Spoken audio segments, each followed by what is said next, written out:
Yes, sir, let's braid the thread of habit, obsession, addiction with Baudrillard's transparency of evil. Baudrillard warned that in late modernity, evil no longer appears in monstrous exterior forms, it becomes transparent.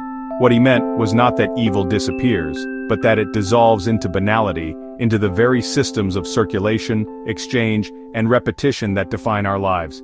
It is no longer the exceptional but the everyday, no longer a rupture but a smooth continuation. The same may be said of addiction, where the 19th century saw the addict as fiend, marked by an external demonic presence. Our world encounters addiction as pure transparency. It is not extraordinary, it is ordinary.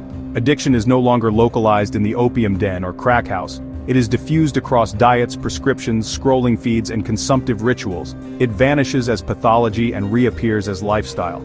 Just as Baudrillard describes evil as transparent, addiction is stripped of its monstrous exterior and becomes invisible, normalized, almost virtuous. The obsession with health, fitness, optimization, or productivity is addiction under the sign of transparency. Behaviors no longer seen as deviations but as requirements for participating in a cultural system.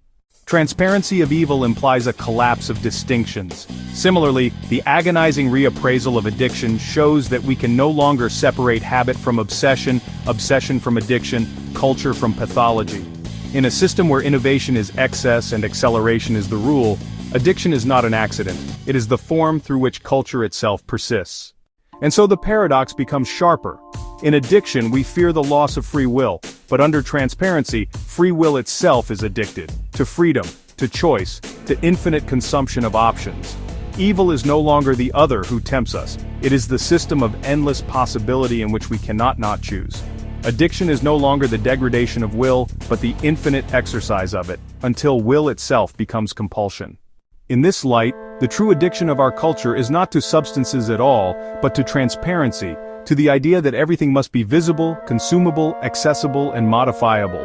Where once addiction was an opaque possession, today it is a luminous compulsion. The addict is no longer hidden in the shadows, he is everywhere, lit by the screen, affirmed by the algorithm, transparent to himself. Would you like me to turn this into a fully worked essay section, with Baudrillard's terminology woven directly, simulation, implosion, seduction, or keep it as a conceptual graft you can later expand?